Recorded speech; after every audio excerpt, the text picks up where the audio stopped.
She started a show that made her a star. She went, snorts to federal prison while her 4 daughters watched.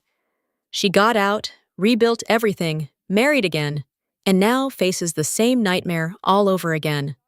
This is the woman who has had everything, lost everything, and is still fighting.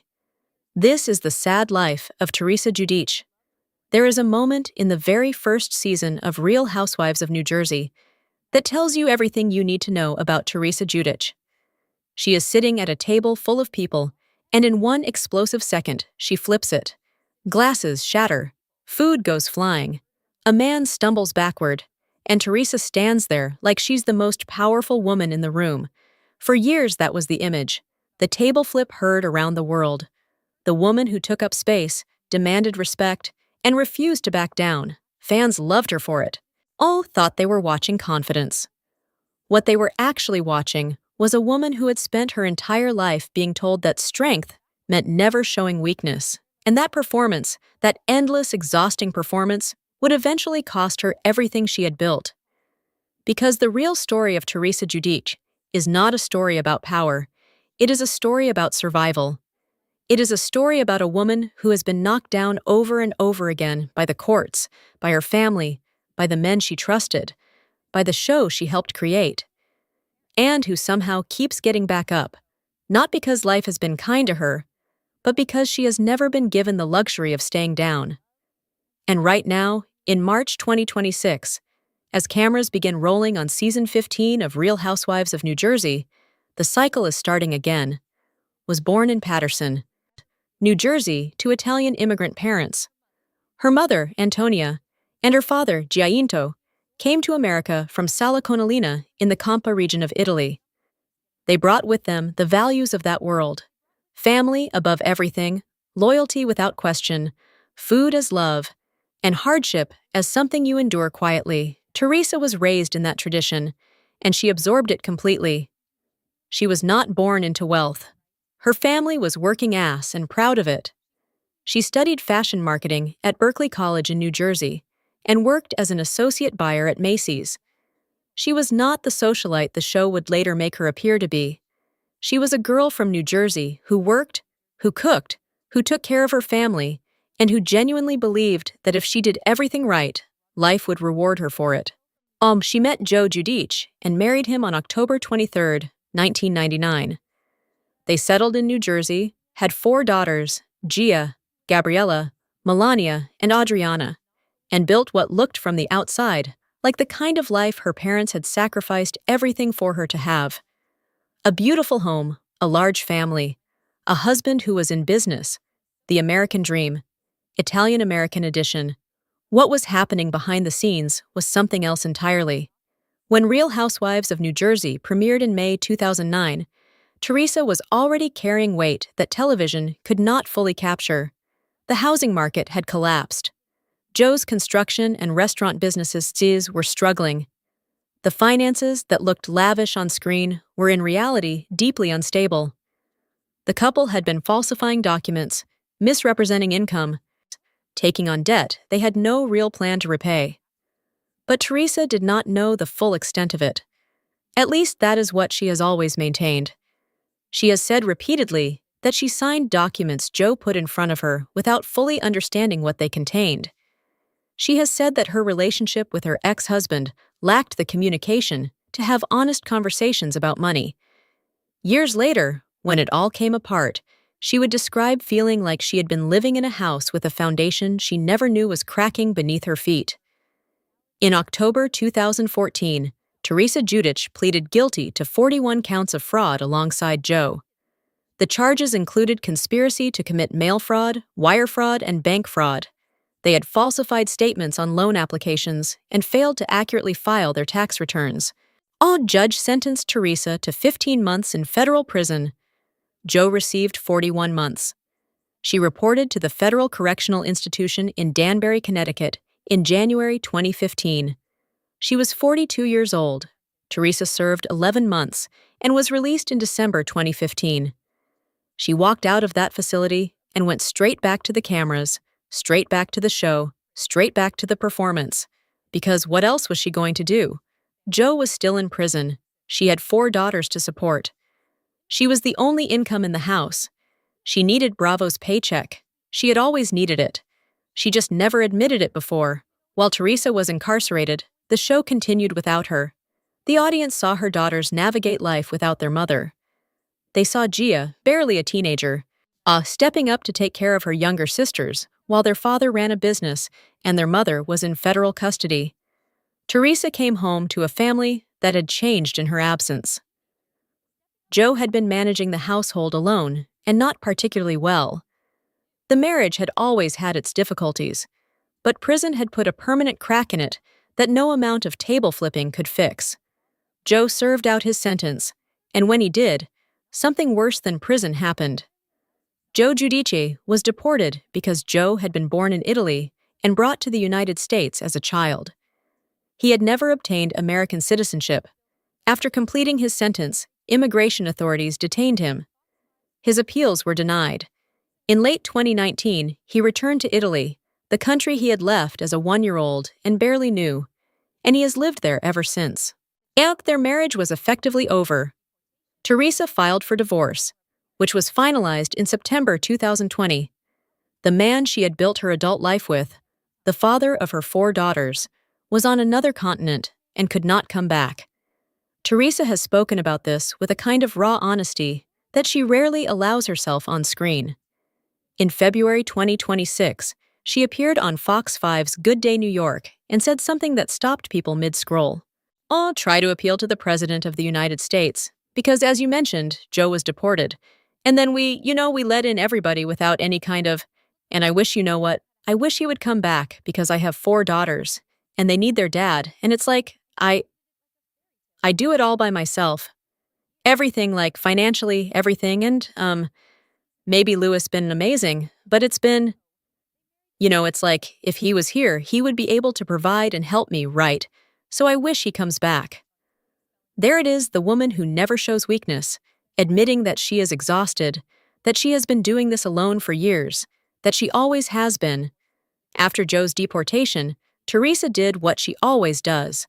She moved forward.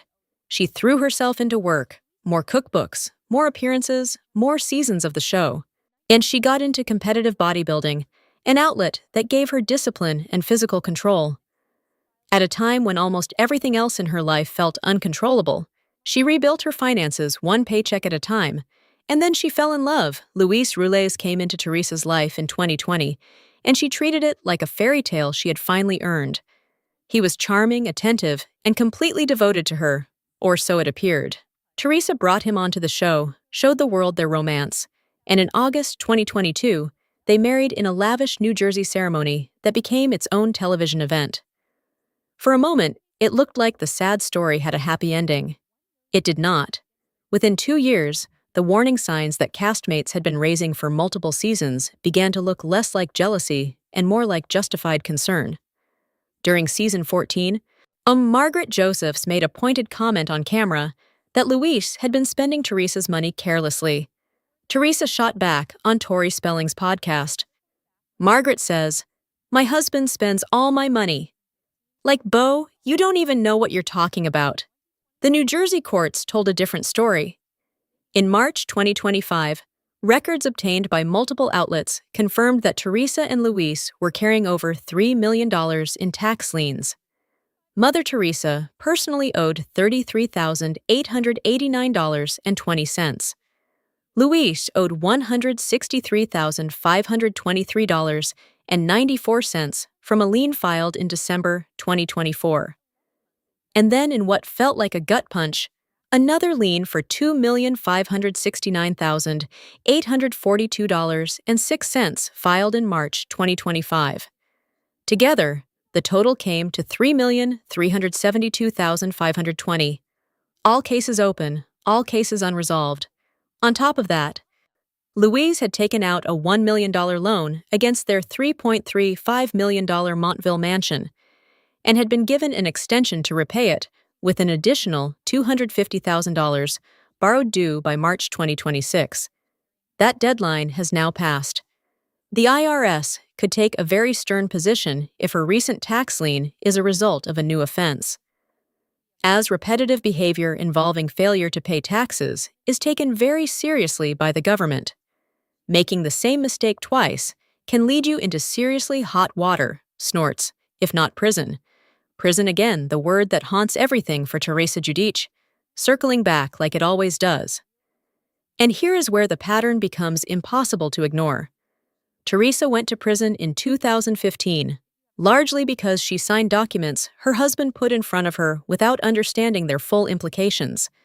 She said she trusted Joe.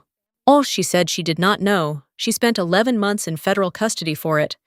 Now she is married to a man who came into that marriage carrying financial problems that were already visible on season 14. A man who has racked up nearly $3 million in tax debt and a defaulted loan. A man who, according to insiders, is still carrying significant financial obligations. And Teresa again appears to have been either unaware of the severity of the situation or unwilling to acknowledge it publicly. She paid off her personal portion of the tax debt by August 2025. Luis, according to Radar Online, still owes close to $3 million. Attorney Adam Michael Saxes, who has not worked with either party, said what many fans were already thinking. If they divorce with no prenup, it would be a mess. Husband and wife are 50-50 partners. If you have a debt, that could be half yours and half his. Teresa famously did not sign a prenuptial agreement before marrying Luis. She said at the time that she did not want one. That decision is starting to look catastrophic. The family drama that has run underneath all of this deserves its own chapter because it is inseparable from the sadness of Teresa's story. Her relationship with her brother Joe Gorga and his wife Melissa became one of the defining, long-running conflicts of Real Housewives of New Jersey. What started as family tension grew into something ugly in public. Years of accusations, reunions that erupted into screaming. Season 14 finale that saw Teresa declare she never wanted to see her brother's face again. The Gorga cousins and the Giudice daughters stopped spending time together. The family dinners stopped.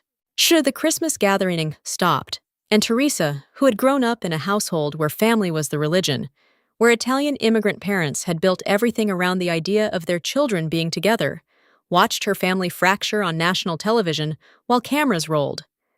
In late 2025, something shifted. Teresa reached out to Joe and Melissa. She appeared on a podcast and said, "Time does heal all wounds. I want him in my life. I want his wife in my life, my sister-in-law, my niece, my nephews in my life when it's toxic between the parents and the kids don't want to hang out." The family spent Christmas Eve 2025 together for the first time in years. Melissa even said Teresa tried her sprinkle cookies that night, a small, almost absurdly ordinary detail that carried enormous weight, given everything that had come before it. Teresa and Gia have now opened a restaurant together called Il Vero, which means the truth in Italian, in Westwood, New Jersey. Gia described it as a way to continue her mother's legacy of the cooking and bringing people together. These are the moments that remind you why Teresa is not simply a villain in her own story. She is a woman who has been carrying an enormous amount of pain for a very long time, and who keeps reaching for the people she loves even after they have hurt her, and even after she has hurt them. The question of what Teresa Giudice means to the show that made her famous is complicated now in ways it never used to be. For most of RHJ's run, Teresa was the show. She was the original. She was the table flip, the prison chapter, the comeback, the wedding, the drama. Bravo built seasons around her conflicts, her relationships, or her legal battles. She was not just a cast member, she was the franchise. But season 14 ended in August 2024, and the show went on a 2-year hiatus. Rumors swirled that Teresa might not be invited back for season 15. The idea that RHJ might continue without the woman who started it felt almost incomprehensible. And yet, given the Louise drama, the financial chaos, and the cast dynamics, it was being discussed seriously. Then on March 24, 2026, Bravo announced that season 15 was greenlit. Teresa Giudice, Melissa Gorga, and Dolores Catana would return. Teresa broke her silence 3 days later with a 6-word Instagram caption, "Black on black, mood on high," accompanied by photos of her in a sharp black pantsuit with gold buttons. Composed, polished, ready. She is always ready. That is both her greatest strength and the saddest thing about her. There is something heartbreaking about watching someone repeat the same patterns across decades. Not because they are stupid or careless, but because those patterns were set so deep in childhood that they became invisible. Teresa grew up watching her mother build a life through sacrifice and silence. She learned that a woman holds everything together by herself, never asks for help, and keeps performing even when she is falling apart. That is exactly what Teresa has done season after season after season. She performed through Joe's financial crimes. She performed through her own arrest. She performed through prison. She performed through Joe's deportation and their divorce. She performed through Louise's controversies on camera. And she performed through $3 million in tax liens and public speculation about whether her second marriage was heading the same direction as her first. She performed through the family feud. She performed through all of it, and now she is doing it again. Putting on the black pantsuit, showing up for season 15, starting over one more time. Her daughter Gia said it best when the tax debt news broke and people started piling on. "My mom has been the sole provider for my sisters and I since the minute my father left for prison. She has been working her ass off to make sure that my sisters and I live a stable life. I can't stress enough how much my mom has worked." Teresa has been the provider through everything, through prison, through deportation, through divorce, through whatever is currently happening with Louise and the $3 million the government says they owe, through years of filming a television show that has made enormous money from her pain. And here is the final irony that makes the whole story genuinely sad. The show that built her life is also the show that exposed every crack in it. Bravo did not just document Teresa Giudice's troubles. Bravo profited from them. So, where does Teresa Giudice stand in April 2026? She is 52 years old. She has 4 daughters who are growing into remarkable women. She has reconciled with her brother and his wife after years of public warfare. She has a second marriage that is being tested by the same financial pressures that destroyed her first one. And she is navigating it without a prenuptial agreement and with a husband who still owes close to $3 million to the state of New Jersey. She is about to film season 15 of a show she helped create 15 years ago for a network that has made her rich and also exposed every difficult thing that has ever happened to her. She is, as she has always been, doing it alone, performing, surviving, getting back up. There is a version of Teresa Giudice's story that ends well. The family is reconciling. The restaurant is opening. The show is coming back. She paid her own tax debt. She is still here, still standing. But there is also a version of this story where the pattern does not break, where the financial troubles compound, where the second marriage, signed without protection, ends the same way the first one did, where the IRS closes in and the options narrow, where a woman who has already been to federal prison once has to face the possibility of going back because of choices made by a man she trusted. Teresa Giudice has survived everything that has come for her so far, every single thing. Whether she can survive the thing that is coming next, that is the question that season 15 is going to answer, and the cameras will be rolling for every second of it. Teresa Giudice has outlasted every prediction, every scandal, and every person who said she was done. But the $3 million debt, the second marriage without a prenup, and a history of trusting the wrong people financially, it's a pattern she's lived before. Drop your thoughts below. Subscribe for updates.